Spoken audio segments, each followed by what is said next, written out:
Ayo keluarkan Alkitabnya, buka dengan saya di Keluaran pasal 20. Saya tidak memberi khotbah seri karena saya memang sengaja berharap jemaat datang cuma di satu kebaktian atau ibadah saja. Ini kan sudah modenya, mood liburan, jadi saya harap jemaat bisa makan bersama-sama dengan keluarga. Nah, Keluaran pasal yang ke-20, ayat yang ke-8 sampai ayat yang ke-11. Kita akan baca bersama-sama sambil bangkit berdiri. Kalau tidak keberatan, silakan bangkit. Termasuk Anda yang menyaksikan dari Jember dan Tulungagung, jemaat kami yang sangat kami kasihi. By the way, ngomong-ngomong tentang disayangi, yang disayangi bukan cuma yang di Cempaka, Surabaya kok. Anda semua dicintai bukan cuma oleh Tuhan, kami semua mengasihi Anda. Ya, yang hadir di sini juga Jember dan Tulungagung lewat live streaming. Tuhan memberkati. Kita baca sama-sama ayat 8 sampai ayat 11. Ke-10 firman Tuhan, dan ini adalah perintah Tuhan untuk memelihara hari Sabat. 1, 2, 3. Ingatlah dan kuduskanlah hari Sabat. 6 hari lamanya engkau akan bekerja dan melakukan segala pekerjaanmu. Tetapi hari ke-7 adalah hari Sabat Tuhan Allahmu. Maka jangan melakukan suatu pekerjaan. Engkau atau anakmu laki-laki, atau anakmu perempuan, atau hambamu laki-laki, atau hambamu perempuan, atau hewanmu, atau orang asing yang di tempat kediamanmu. Sebab 6 hari lamanya Tuhan menjadikan langit dan bumi, laut dan segala isinya, dan ia berhenti pada hari ke-7. Itulah sebabnya Tuhan memberkati hari Sabat dan menguduskannya. Amin. Silakan duduk. Kita bicara tentang hari Sabat. Apakah itu sebenarnya? Yang pasti hari Sabat adalah hari istirahat. Jadi liburan juga termasuk. Di dalam hidup kita itu Tuhan izinkan dari waktu ke waktu kita itu berhenti bekerja. Tidur contohnya. Ya. Lalu Sabat ini gunanya untuk apa? Kalau sifatnya kita rencanakan secara sengaja. Contohnya pergi bersama dengan keluarga. Contohnya suami istri pergi bulan madu. Penting gak itu? Ada waktunya di mana kita harus berhenti secara demikian karena itu perintah Allah. Karena tubuh kita dan hidup kita itu tidak dirancang untuk bekerja bagaikan robot. Kita gak boleh merasa bersalah kalau kita holiday. Karena Tuhan yang mau dan Tuhan perintahkan. Di zaman perjanjian lama malah justru kalau dilanggar dihukum mati. Seserius itu. Jadi pasti tujuannya bukan cuma supaya kita refreshing. Pasti Tuhan punya makna rohani di balik setiap kali kita liburan. Yang pasti fungsi daripada Sabat adalah agar kita berdoa dan beristirahat. Saya ajak kita buka di Markus 6 dulu. Markus 6 ayat 30. Kalau Anda mau buka Alkitab dengan saya sih sukanya buka buku. Tapi kalau Anda merasa tidak bisa konsentrasi, Anda bisa lihat screen di depan Anda. Saya sudah sediakan ayat-ayat berikutnya, tidak perlu buka Alkitab kalau Anda mau baca di layar lebar. Ya. Markus 6 ayat yang ke-30. Saya mau bicara tentang fungsinya Sabat dalam kehidupan kita. Kenapa perlu istirahat lahir dan batin? Kenapa kita harus menerima setiap kali ada holiday, kita harus terima dengan senang hati. Dan kita juga harus mempersiapkan hati kita agar holiday kita berarti. Sebab banyak sekali orang, tak terkecuali khususnya kaum Adam, pas holiday pikirannya masih dikerja. Nanti waktu kerja kepingin holiday. Tuhan mau kita berbuah pada musimnya. Kalau tidur, jangan mikir. Kalau lagi mikir, jangan tidur. Kalau lagi dengar khotbah, jangan tidur pastinya. Oke? Dan berbuah pada tempatnya dan pada musimnya.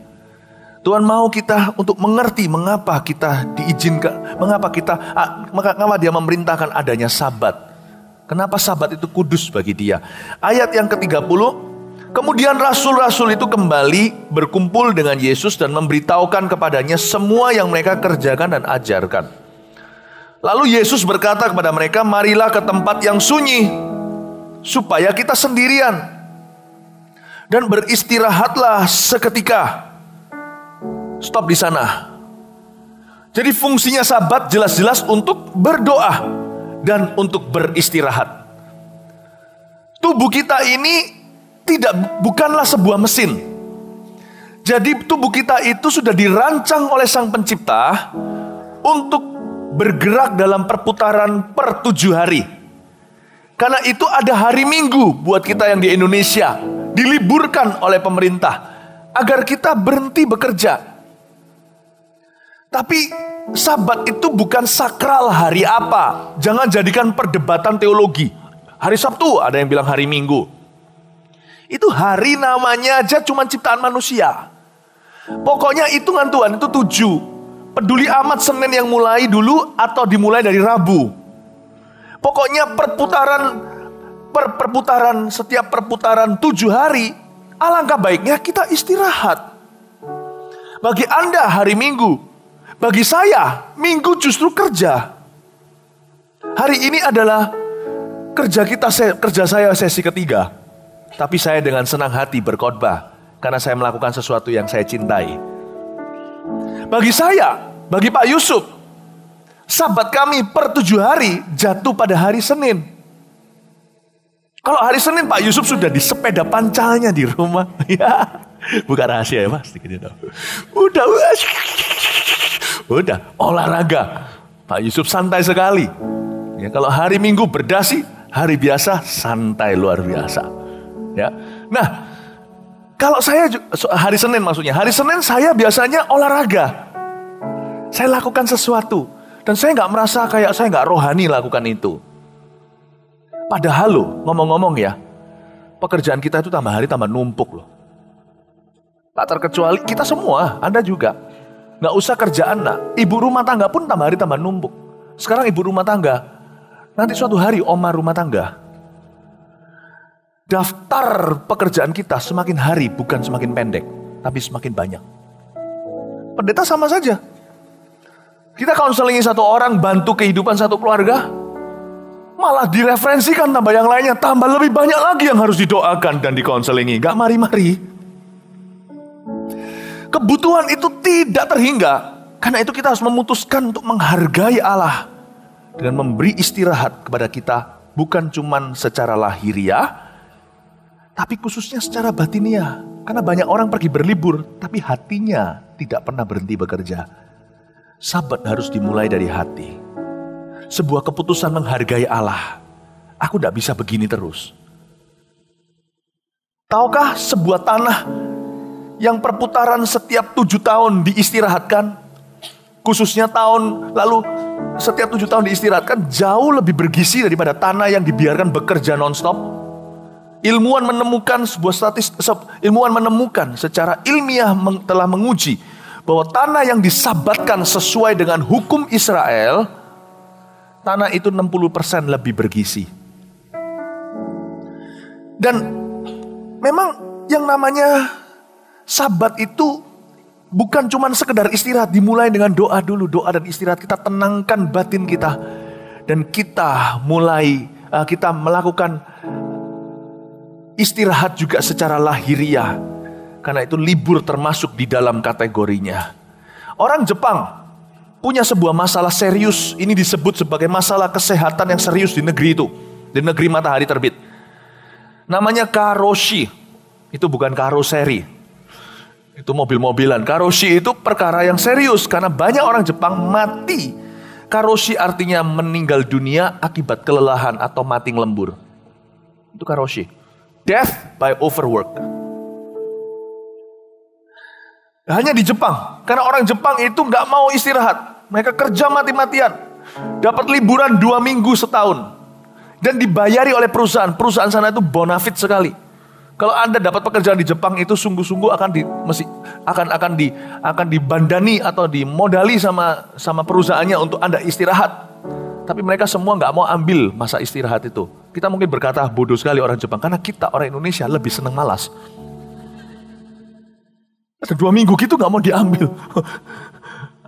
Kalau aku gitu tak ambil lalu sisanya tambah 2 minggu lagi cuti sakit. Ngelembur ngopi ya kan. Tapi by the way bukan berarti kalau yang namanya orang malas itu dia bersabat loh ya. Sabat itu tidak sama dengan malas. Orang malas itu banyak stresnya. Sebentar lagi kemiskinan akan menyerbu dia dan dia akan minta-minta. Dan dia bekerja sudah karena, bukan lagi bekerja karena sukarela, sudah karena terpaksa tukang rodi. Saya nggak mau.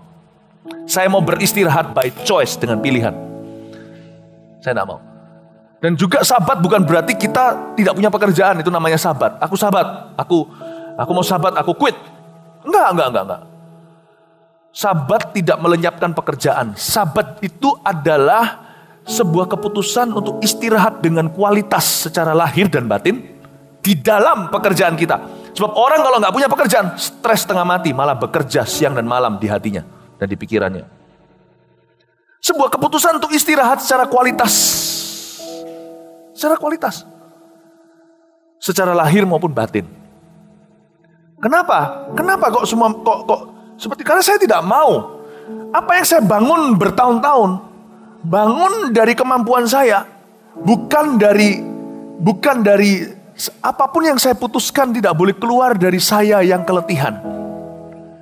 Karena yang begitu biasanya adalah keputusan yang salah. Nanti ujung-ujungnya apa yang saya bangun bertahun-tahun bisa hancur cuma berapa minggu. Maria dan Marta sebenarnya sama-sama bekerja. Cuman Maria kerja dari sebuah jiwa yang istirahat. Marta kerja dari tubuh jasmani dan kerohanian yang kering dan mengeluh melulu. Suruh dia bantu aku. Sehingga apapun yang dikerjanya kelontangan. Apapun yang dilakukan dia tidak bisa diselesaikan. Saya nggak mau kayak gitu. Banyak sekali yang namanya kecelakaan industri di dalam sejarah dunia ini terjadi di tengah malam ketika harusnya orang istirahat. Nggak masalah dengan shift malam. Tapi celakanya demi menghemat biaya kerja, sebagian perusahaan tidak menghargai sabat dalam tubuh pekerja-pekerjanya disikat. Dengan iming-iming imbalan tentunya. Lebih murah bayar satu orang suruh capek setengah mati daripada bayar 2 orang yang segar. Padahal ujungnya perusahaan itu rugi sendiri. Saya tidak suruh kita sebagai bos, kalau ada di sini adalah pemilik usaha, untuk hire atau rekrut sebanyak mungkin orang, lalu semuanya nganggur, semuanya. Kalau kita mempekerjakan orang yang akhirnya membuat kita pusing, harus turun tangan sendiri, menurut saya kita mempekerjakan orang yang salah. Ya, itu namanya mishiring. Bukan Miss Universe.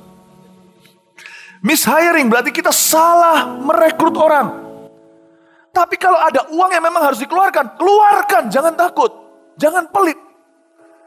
Kalau enggak akan terjadi kecelakaan fatal, Exxon, Chernobyl, beberapa kecelakaan pesawat, kereta api itu diakibatkan, termasuk kecelakaan NASA dulu. Apa namanya dulu tuh yang yang lama dulu tuh, yang meledak dulu, yang Challenger. Itu yang mengambil keputusan terbangkan saja, itu keletihan, sudah kerja 24 jam. Oleh karena kesalahan satu stafnya, hampir-hampir program outer space Amerika ditutup selama-lamanya. Karena itu. Termasuk ada sebuah pesawat Timur Tengah yang ditembak jatuh oleh USS. Karena yang jaga menara juga kerja 24 jam nonstop. Keletihan. Dan dia halusinasi melihat pesawat itu menukik seperti mau terjadi 911. Seperti mau menabrak. Seperti dikiranya aksi teroris, ditembak jatuh oleh angkatan udara. Padahal di dalamnya semuanya adalah penumpang biasa. Dan mereka tidak menukik, jalannya stabil. Ditembak 200 lebih passengers, mati semua. Hanya karena orang kucek-kucek mata. Saudara, kita harus ingat satu hal. Tidak boleh pelit. When you need to rest, rest. When you need to pray, pray. Kalau kita perlu doa, doa. Kalau kita perlu istirahat, istirahat. Multiplikasi tidak terjadi dengan buah yang dipaksa untuk membelah. Gak bisa. Marta kerjakan semuanya. Tapi Maria duduk diam. Dia tahu waktu, kapan untuk mendengar dan menerima. Saya sarankan, Anda jangan seperti roda yang berputar begitu terus. Ya, saya sarankan untuk Anda dari waktu ke waktu ambil waktu break dan time out. Bukan cuma saat teduh setiap hari, itu time out yang daily atau harian. Time out yang mingguan apa? Datang ke gereja. Kalau datang ke gereja, matikan HP-nya. Saya sih nggak tipe orang yang kalau ada orang yang bunyi HP-nya, kring gitu di dalam gereja saya marah-marah. Saya nggak mau. Sayang jantung saya. Matikan, saya enggak. Biasanya saya sindir cuma dengan kata-kata, sampaikan salam ya. Saya nggak marah. Cuman saya rasa kasihan buat orang-orang yang sampai di gereja pun tidak bisa bebas dari dunia. Tutup aja, tenanglah, 2 jam nggak mati nggak? Karena ini investasi. Investasi. Ada waktunya sabat. Kalau sabat, sabatlah, jangan tanggung. Kalau kerja, kerjalah, jangan ngantuk. Sebuah prinsip sederhana. Praktekkan itu. Praktekkan itu. Dan untuk kita bersabat itu datang dengan sebuah janji loh. Tuhan itu berkata ia memberkati sabat dan menguduskannya. Berarti ada berkat di dalam sabat. Ternyata Tuhan itu kepingin kita istirahat. Karena sabat ternyata juga adalah sebuah langkah iman. Menunjukkan kepada Tuhan. Tuhan, aku sudah menabur, menyiram. Pertumbuhan datang dari Engkau. Dibutuhkan lebih banyak iman untuk berhenti bekerja daripada untuk bekerja terus. Ya, sungguh. Contoh ya, dalam bidang saya nih, khotbah nih ya. Dalam khotbah contohnya, kalau saya KKR, saya khotbah, sudah selesai bekerja, selesai. Ada waktunya kita harus berhenti. Kalau nggak berhenti, kapan Allah bekerja? Itulah sebabnya terjadi kesembuhan. Itulah sebabnya terjadi altar call, orang lari ke depan. Ada waktunya di mana saya harus sudah kerja 60 menit. Sudah kerja sekian menit. Sudah waktunya sekarang kasih ruang untuk Allah bekerja dan tunjukkan kasih karunia-Nya. Ada waktunya 6 hari kita bekerja kalau ini sabat mingguan. Time out mingguan. Waktu datang ke gereja, letakkan semua jeripaya usahamu di kaki Yesus. Datang ke gereja cuman berharap, Tuhan Kau akan memberkati aku. Lebih daripada usahaku. Lebih daripada jeripayaku. Berkat-Mu akan jauh timpang dibandingkan dengan usaha dan kontribusiku yang telah aku berikan untuk perusahaanku. Sejauh langit dari bumi setinggi itu juga berkat-Mu dibanding dengan hasil jeripayaku. Aku ini seperti anak yang tabung di celengan babiku. Ketika aku pecahkan, aku kira sebagai anak kecil itu bisa membuat aku membeli segalanya. Seperti anak saya dengan bangga kalau mau ke Singapura dulu berkata, Daddy, aku punya $6. Nah kalau liburan sama saya $6 bisa beli apa? Anak kecil gak ngerti kiranya punya uang segitu. Iya aku punya cash di tanganku. Usahamu dan usahaku, jeripayamu, jeripayaku, hikmatmu, hikmatku itu cuma seperti cash $6 di tanganmu. Tuhan ketawa. Tuhan ketawa. Saya tidak mau hancurkan hati anak saya. Saya tidak mau padamkan rohnya. Karena dia merasa dia orang paling kaya. Aku punya $6. Anak kecil gak mampu berpikir segitu. Kita yang gak dewasa rohani juga selalu salah paham mengira bahwa karena aku kerja 6 hari, aku akan dipromosi. Nah,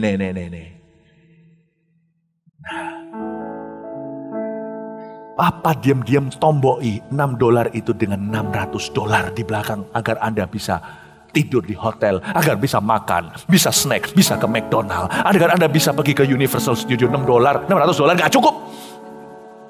Pulang dan berkata, yes, $6. Banyak orang yang tidak dewasa rohani juga mengira bahwa engkau ada di titik ini karena 6 hari kerjamu, bukan karena sabatmu. Sebenarnya Tuhan berkat itu dicurahkan. Mazmur 127 ketika engkau tidur. Tahukah Anda, Allah yang Allah lihat itu bukan jeripaya Anda Senin sampai Sabtu saja.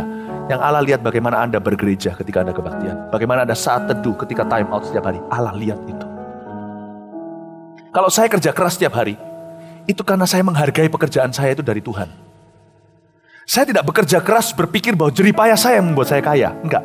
Tapi ketika saya masuk hadirat Tuhan, nah disitulah saya baru tahu inilah yang menentukan kerjaanku bertumbuh seberapa. Paham ya Bapak Ibu Saudara? Saya nggak ajarkan kita bermalasan. Oh kalau gitu semua kasih karunia. Marilah kita semua malas dari Senin sampai Sabtu. Terserah kalau Anda mau malas, saya nggak mau. Kenapa? Saya menghargai waktu saya. Saya menghargai masa muda saya. Saya nggak mau lahir dalam keluarga yang saya disuapi dengan sendok emas, langsung semua makanan disediakan di atas piring emas. No! Be self-respecting, will you? Jadilah orang yang menghargai dirimu sendiri. Saya hargai diriku. Saya masih umur 22 sekarang. God bless you. Saya masih umur segini. Saya nggak mau ikut-ikutan anak-anak muda di luar sana. Apalagi keluarga-keluarga yang mampu, dan saya nggak iri sama mereka. Keluarga saya oke-oke aja. Saya nggak mau tuh di luar sana. Langsung jebret berapa M, pakai ini, pakai itu. Nah, nggak mau. Saya nggak mau. I respect my life. I earn what I have. Ini ngomong apa ya? Semua yang saya miliki, saya usahakan. Tapi pada ujungnya saya mengakui, ternyata bukan usaha saya maupun jerih payah yang membuat kita kaya. Membuat kita dipakai. Bukan. Saya tidak mau malas. Saya nggak ajarkan sabat ini. Anda tidak menerima pengajaran sabat ini dari mulut seorang yang malas. Tadi di kebaktian sebelumnya saya bergurau dan berkata bahwa nama tengah saya adalah Lembur. Jadi Philip Lembur Mantova. Saya kerja keras. Anda sekali-kali ikut saya kerja, Anda akan kecapean sendiri. Tapi saya tahu bahwa ujungnya bukan itu. Timpang sekali, saya punya usaha itu cuman celengan babi. Di balik itu ada seorang Bapa di sorga yang keluarkan dompetnya. Tombok segalanya. Karena itu yang disebut dengan berkat sabat. Kamu berhenti. Dan Tuhan akan melihat ketika kita berhenti itu kita tuh percaya. Dibutuhkan iman untuk berhenti dari kerjaan kita dan berkata, Tuhan semua karena Engkau. Daripada kita datang ke kebaktian, kita masih begini dan begitu. Kita perlu rendah hati. Lama-lama jangan-jangan kita jadi orang yang paling sombong di dunia. Mengira bahwa semuanya karena kita. Coba sekali-kali matikan telepon Anda ketika liburan dengan keluarga. Sekali-kali. Ketika Anda kembali, ternyata perusahaan Anda tetap jalan tanpa Anda. Itu akan sangat merendahkan hati kita. Karena kita selama ini berpikir bahwa kitalah center stage-nya.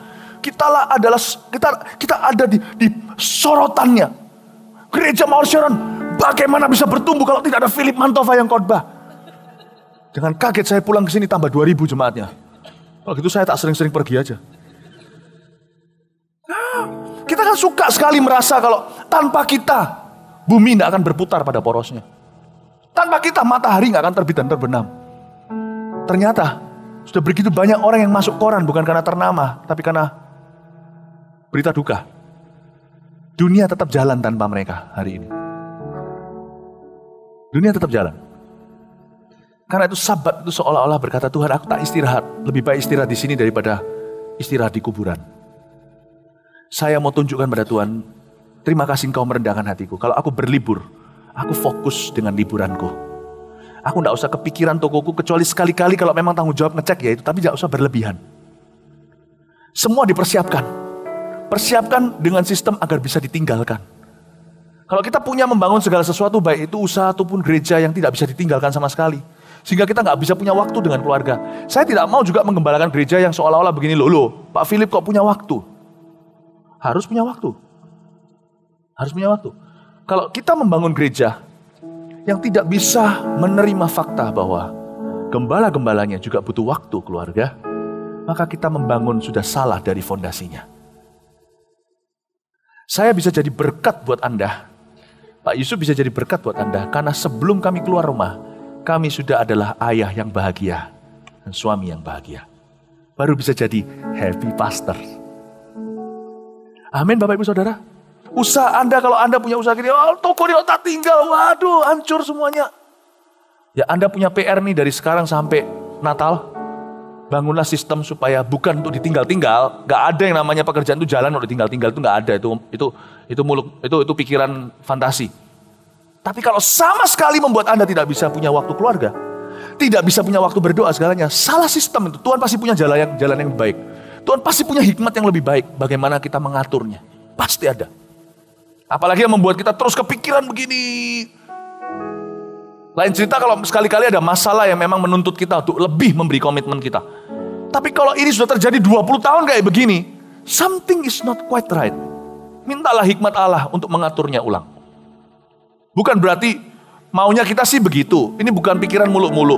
Aku kepingin punya usaha yang bisa ditinggal-tinggal. Dan orang kepercayaan di mana-mana. Sehingga aku bisa pensiun muda. Nggak ada pekerjaan kayak gitu masuk surga. Nggak ada. Semua perlu komitmen. Semua perlu kita tangani sendiri. Segala sesuatu yang kita nggak tangani sendiri nggak jalan. Tapi kata-kata ini harus hati-hati untuk tidak terlalu ekstrim diaplikasikan. Tuhan tidak pernah memberikan kepada Anda sebuah pekerjaan yang menuntut Anda kehilangan kehidupan Anda. Gak pernah. Minta sama Roh Kudus hikmat. Bisa. Bisa kok. Bisa. Amin Bapak Ibu Saudara. Tapi sekarang kita bicara soal ini dulu, liburannya dulu ya. Oke.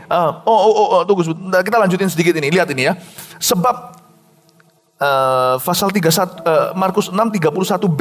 Sebab memang begitu banyaknya orang yang datang dan yang pergi sehingga makan pun mereka nggak sempat. Wih, parah banget. Tuhan Yesus makanya minta sama murid-muridnya, ayo kita pergi ke tempat sunyi supaya kita sendirian dan beristirahat seketika. Soalnya mereka makan pun gak sempat. Kita lihat sekarang Markus pasal 1 ayat 35 sampai 37. Bisa lihat di screen juga.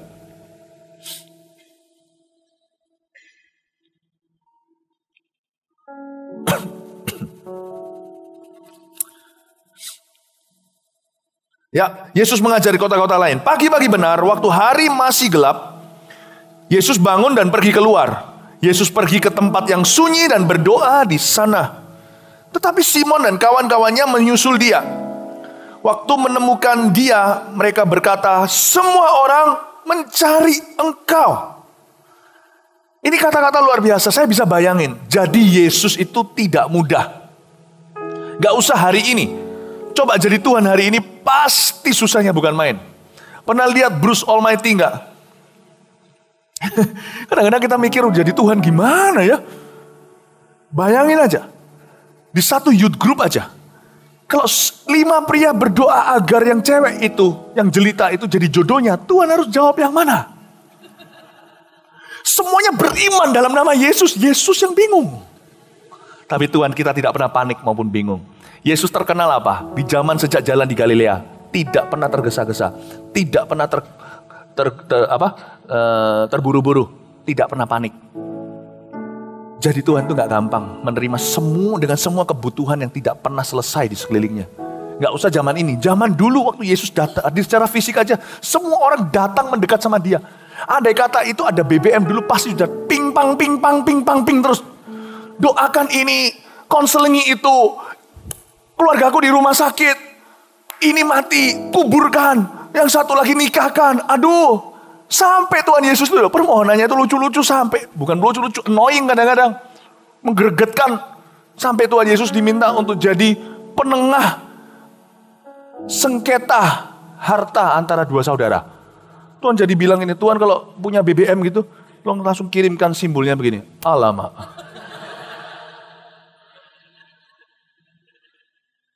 Tuhan bilang, siapa yang ngangkat aku untuk ini? Tuhan bilang, iya. Bayangin gak? Jadi Tuhan. Dan Tuhan mengambil satu keputusan yang tidak bisa diterima oleh khalayak ramai. Tapi saya mengerti kenapa. Saya belajar dari master saya. Master Sifu saya.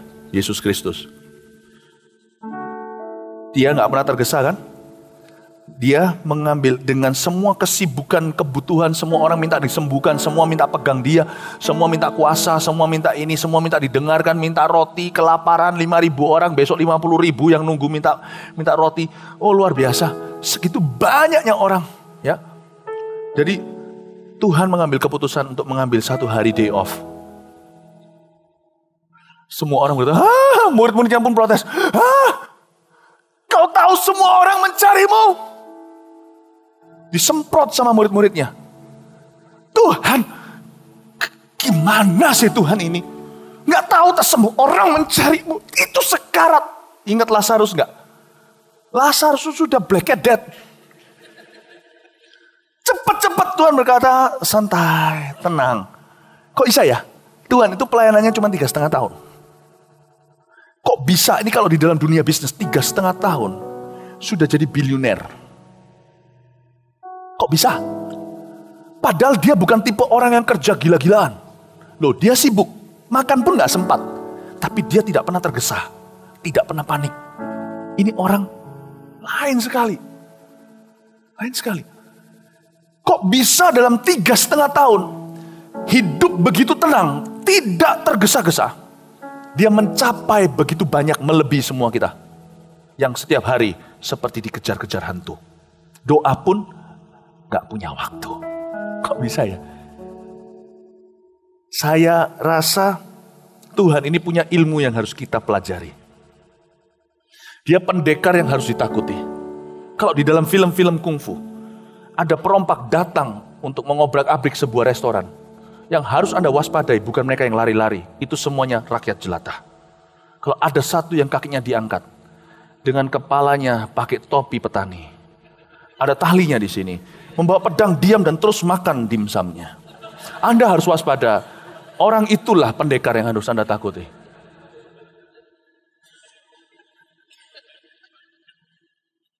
Betul?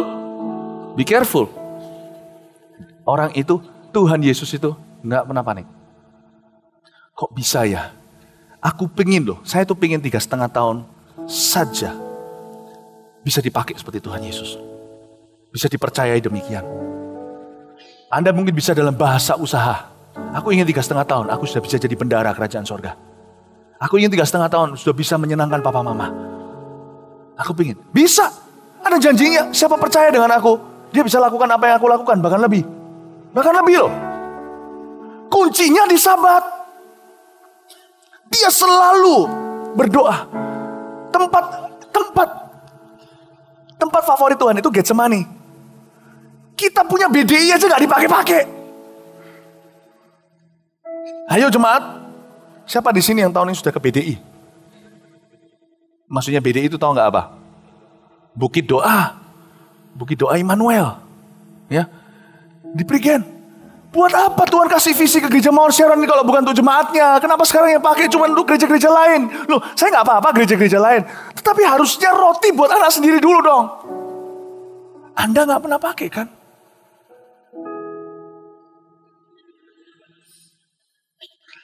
Loh, tapi kan saya bisa doa di rumah. Lain lah. Itu kan time out yang harian. Memang lebih baik saat teduh itu sebelum kita keluar rumah, sebelum kita kontaminasi segala. Tapi kan ada juga yang setiap minggu kayak gini gitu ya, kebaktian. Tapi juga ada yang tubuh kita ini kan diciptakan untuk perputaran pertujuan. 7 hari. Ini bukan sebagai sesuatu, jangan gini loh. Kalau aku pelihara 7 hari aku Sabat, 7 minggu dan sebagainya, maka aku akan masuk surga. Jangan, itu sesat. Ini bukan untuk masuk surga, saya sudah bicara tentang firman untuk perkembangannya, bukan untuk Anda diselamatkan dari dosa-dosa Anda, itu cuma-cuma. Tapi saya ajarkan rahasia hidup berkemenangan. 7 hari, 7 minggu, 7 bulan, 1 keluarga. Setelah kebaktian gini, gak apa-apa, kita gak nonton film tertentu, film selalu datang terus menerus. Yang lalu sebelumnya ada film Monster University, lalu ada Underwear. Nanti ya sebentar lagi Underwear udah lewat. Yang lainnya lagi yang nyeleneh, yang aneh-aneh setelah Turbo. Nggak usah khawatir anak Anda kelewatan 1-2 film. Selalu silih berganti, itu bisnis yang nggak pernah mati. Tapi BDI jangan dibuat di atas sana jadi mangkak warnanya. Go, use it. Bukan untuk saat teduh, 1 keluarga datang. Istirahat, tempat sunyi, doa. Sunyi kan? Kan gak di Surabaya, sunyinya itu loh. Kalau di rumah bisa. Tapi ini diambil sunyinya agar Tuhan punya suara menjadi lebih jernih bagi hidupmu. Bukan jadi lebih keras, tapi telinga kita supaya lebih jernih. Go, Sabat toh. 7 bulan sekali gitu pergi. 1 tahun 1,5 kali. Ya, maksudnya ya 1 tahun 2 kali lah. 1,5 kali gimana pergi 1 kali. Jalan sampai separuh pulang. Makan kupang tok.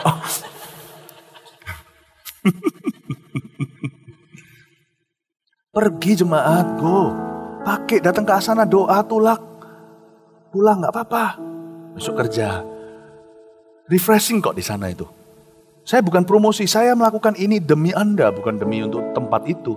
Toh nggak dipakai sama jemaat sendiri, dipakai oleh orang lain. Mereka banyak yang dapat berkat. Amin. Ini yang disebut Tuhan ngambil hari day off untuk sama murid-muridnya, sama orang yang dikasihnya, untuk sembahyang, untuk doa. Untuk doa lebih. Tuhan apa nggak bisa doa tuh? Kenapa Tuhan butuh Getsemani? Emangnya Tuhan nggak bisa doa di rumahnya? Kan Tuhan punya rumah.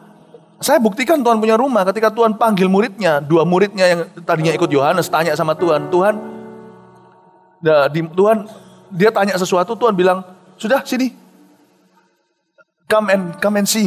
Diajak malam itu, kedua murid itu tinggal di rumahnya Tuhan Yesus. Jadi Tuhan Yesus itu bukan homeless, dia bukan pengemis di pinggir jalan. Memang tidak pernah digembar-gembarkan soal rumah karena misinya luar biasa. Tetapi Tuhan itu punya rumah. Apakah nggak bisa berdoa di ruang tidurnya? Kenapa melulu pergi ke Getsemani? Pokoknya bagi dia itu punya sabat. Hidupnya itu selalu dipenuhi dengan berbagai perhentian untuk dia cari Bapaknya. Untuk dia beristirahat secara lahiriah. Memiliki waktu kualitas, istirahat yang kualitas. Ya, amin. Amin Bapak Ibu Saudara. Dan tentunya liburan juga sama. Minggu ini kan minggu liburan, Anda bisa pergi atau Anda bisa di rumah. Tapi inilah waktunya untuk Anda tenang. Ya, Anda diberkati Tuhan. Amin. Kita sekarang lihat aja ada 3 poin sederhana lalu saya selesai di sini. 3 fungsi Sabat adalah sebagai berikut. Yang pertama, Sabat merupakan kesempatan emas untuk mendengar suara Allah. Ya.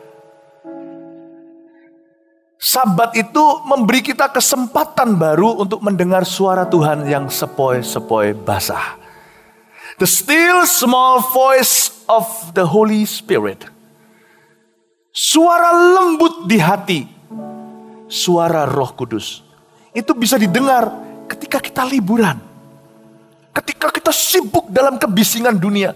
Kita gak punya waktu untuk mencium bunga. Hati kita tuh tegang melulu. Semuanya serba berfungsi seperti pesawat pakai pilot otomatis. Tekan tombol jalan semuanya seperti biasa. Minum kopi selalu dari cangkir yang sama. Tiap hari bangun selalu di sisi yang itu. Lalu pergi ke kantor, nggak tahu kenapa selalu buka pintu dengan cara yang tidak berbeda. Sampai tas selalu ditaruh di tempat yang kreatif gitu loh. Tempat selalu di situ. Saya sendiri gak kreatif kalau sudah kita ini makhluk kebiasaan. Dan selalu dipengaruhi keadaan. Bagaimana Allah bicara lebih kalau Anda tidak pergi dari kehidupan sehari-hari. Gak harus keluar negeri atau keluar kota. Anda perlu berhenti dari kehidupan sehari-hari. Evaluasi. Ketika Anda tenang bermain dengan keluarga. Meluangkan waktu bersama dengan mereka. Bersenang-senang. Hati Anda jadi lemas. Jadi lemas. Tuhan sedang lemaskan otot-otot Anda. Contohnya main basket. Stretch atau yang namanya apa? Stretching itu apa? Pemanasan itu gak ada hubungannya. Basket apa hubungannya dengan pemanasan begini begitu. Tapi kalau kita lentur, kita bisa menembak dengan lebih baik.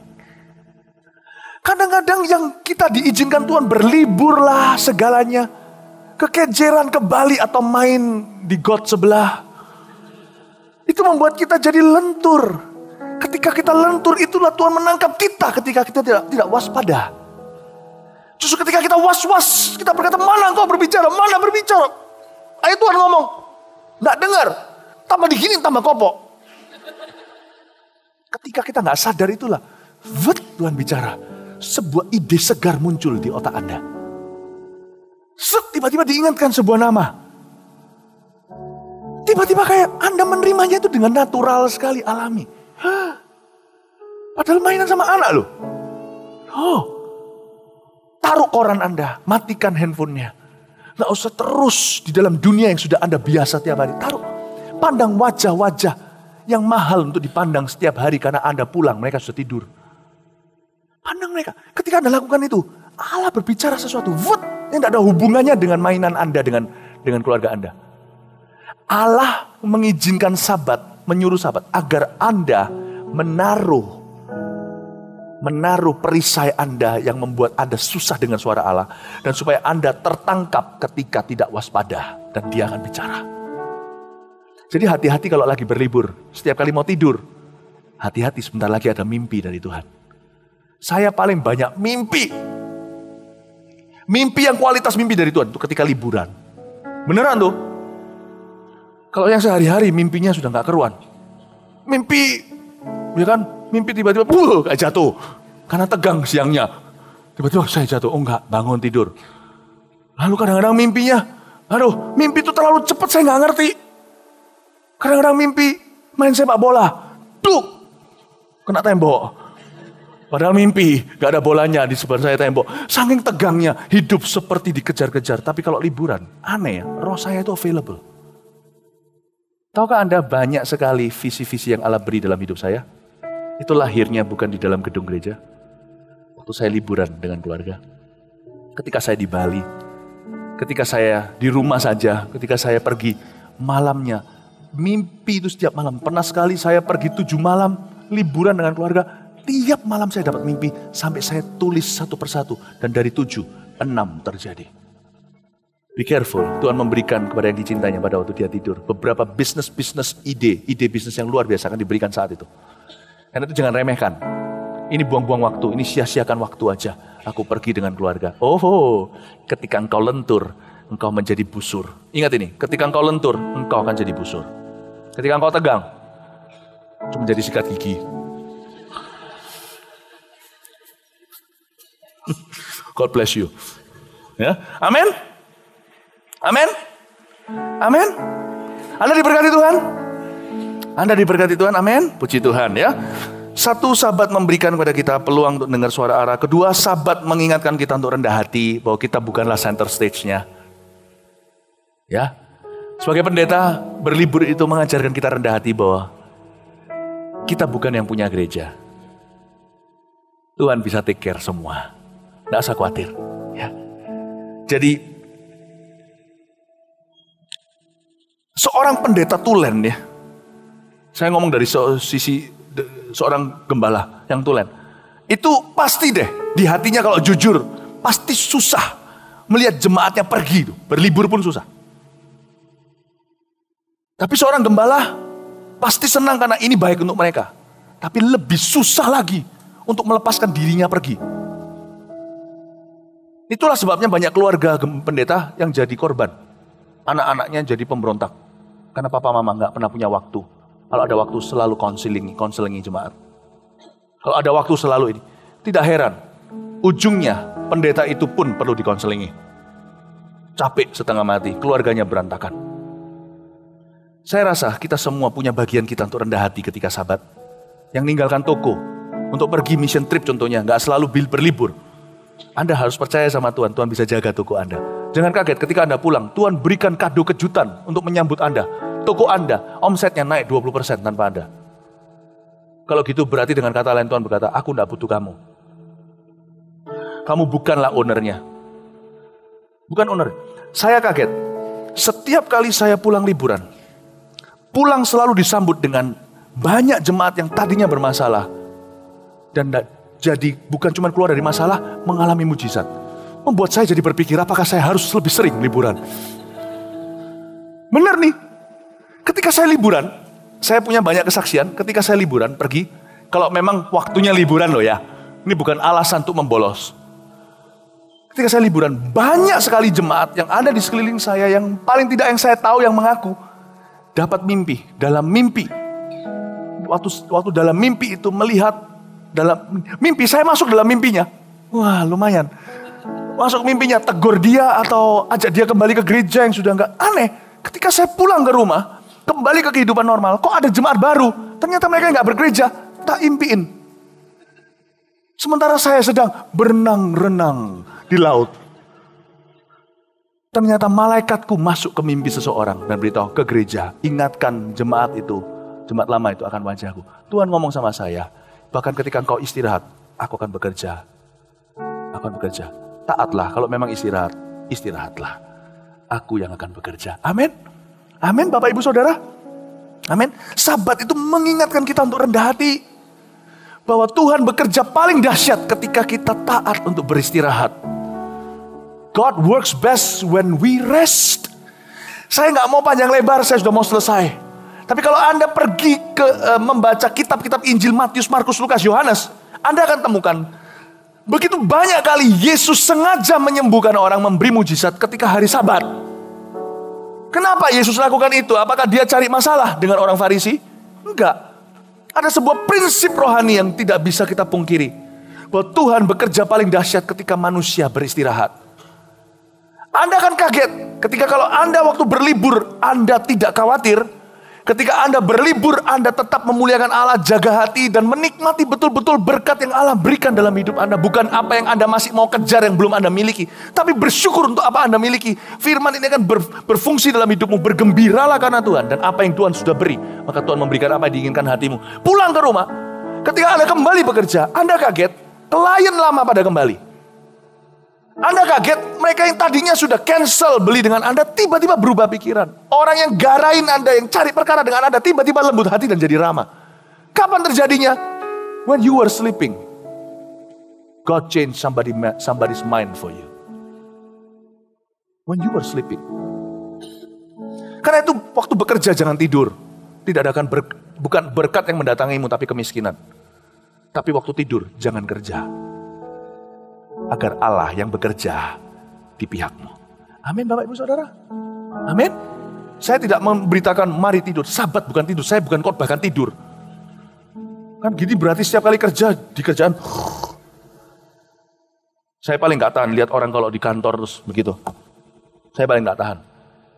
Orang kok bisa tidak menghormati hidupnya kayak begitu tuh. Engkau gak hormati dirimu tuh, bukan gak hormati peraturan kantormu. Kalau memang waktunya kerja jangan tidur. Tapi bro, kalau waktunya tidur, bu kerja. Waktunya main sama anak, jangan telepon. Waktunya pergi sama istri kencan, jangan baca koran. Semuanya bad news tuh. Amin. Tunjukkan pada Allah bahwa engkau bersyukur. Tunjukkan engkau hidup di hadapannya. Tunjukkan kepada Tuhan bahwa engkau percaya Tuhan yang menjaga. Tidak sia-sia engkau menjaga kota. Amin. Amin. Puji Tuhan. Kasih tepuk tangan untuk Tuhan Yesus.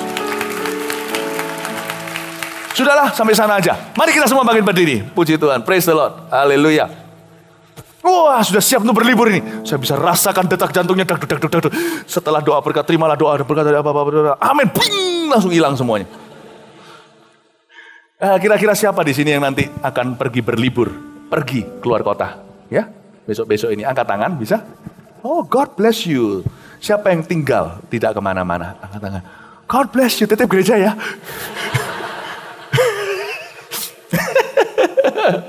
Oh, haleluya. Berikan tepuk tangan untuk Tuhan Yesus. Nyanyi satu pujian yuk. Apa ya? Oh, haleluya. Haleluya. Anda senang? Amin. Oh, haleluya. Nanti kalau kita pas berlibur, pas kita ketemu di jalan, sapa lo ya. Hai, gitu kan. Ya, oke, puji Tuhan. Oke. Ya, apa? Sukacita surga. Ayo kita bersuka. Katakan kanan kirinya. Ayo sukacita yuk, gitu ya. Karena lagunya memang sudah itu. Terima sukacita surga. Itulah kekuatan bagi jiwa. Dapat rasakan kasih-Nya di tengah badai yang bergelora. Sukacita surga. Itulah kekuatan bagi jiwa. Dapat saksikan kuasa-Nya taklukan badai yang bergelora. Haleluya. Kau ada dalam hatiku, takkan patah semangatku, takkan hilang kekuatanku. Haleluya. Ku mau bersorak bagiku, sukacita surga nyata penuhiku.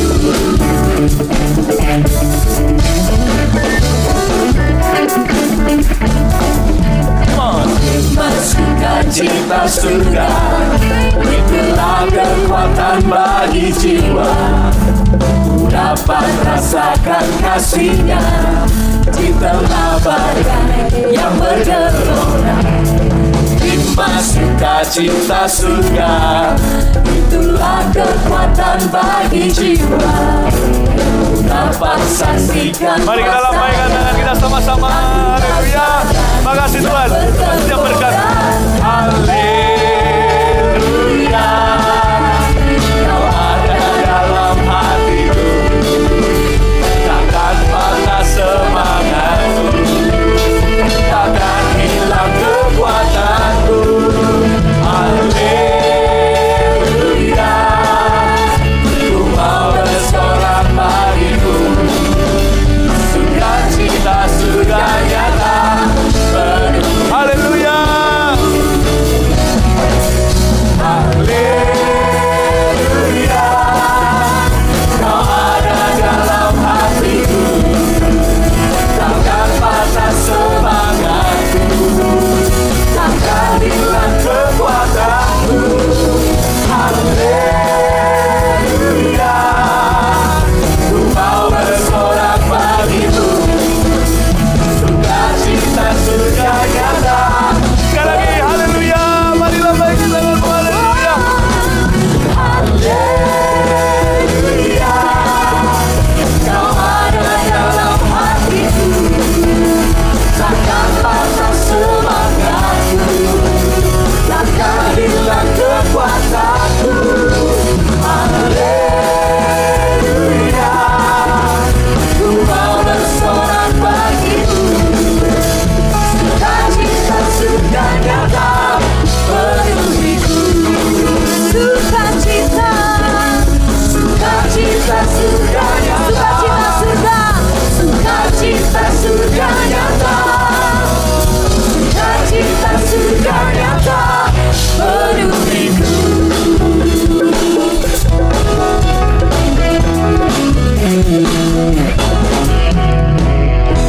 Tepuk tangan Tuhan Yesus Kristus. Terima kasih Tuhan untuk kesempatan kami boleh memuji, memuliakan Engkau. Terima kasih untuk firman boleh meneguh kami.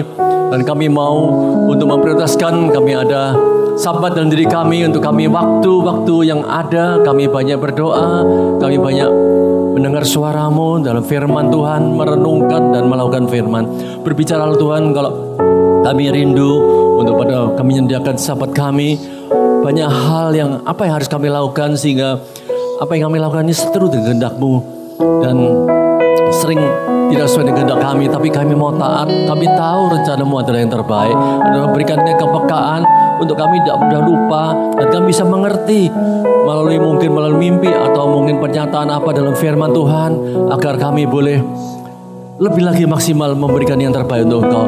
Mampukan dalam holiday, dalam minggu depan, apa yang kami harus lakukan sekali lagi Tuhan. Kalau perjalanan kami Kau izinkan, perjalanan kami ke luar kota atau luar negeri, kami bisa enjoy di sana bersama keluarga, kami bisa membangun hubungan lagi dengan mereka lebih intim lagi, untuk kami memulai lembaran baru, untuk kami tidak lagi melihat ke belakang, tapi kami mempersiapkan untuk bagaimana untuk kami bisa lebih lagi saling mengasihi, saling keterbukaan, saling menerima kepada satu lain antara suami, istri, orang tua dan anak, sehingga kami pulang kami segar dan kuat kuasa-Mu.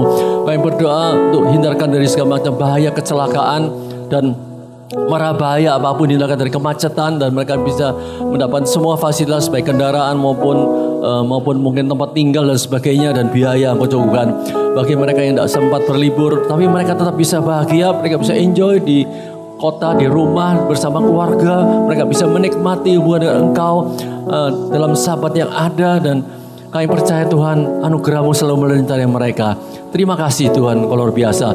Berkati hamba-Mu juga tanggal 7 sampai tanggal 11 akan berangkat ke Tokyo. Kau sertai terjadi revival di sana, terlalu baru, di mana api kabar rohani akan melanda di Tokyo. Tidak hanya Tokyo, tapi melanda seluruh Jepang. Hamba-hamba Tuhan di sana boleh bergerak dan mengalir ke kota-kota di mana engkau izinkan untuk bergerak, dan di sana terjadi banyak mujizat, banyak kelepasan, ada banyak pertobatan, nama dipermuliakan, sertai dan berikan acara berjalan ke Tokyo dan pulang membawa kabar baik, kabar sukacita daripada-Mu Tuhan. Terima kasih Tuhan, Kau luar biasa.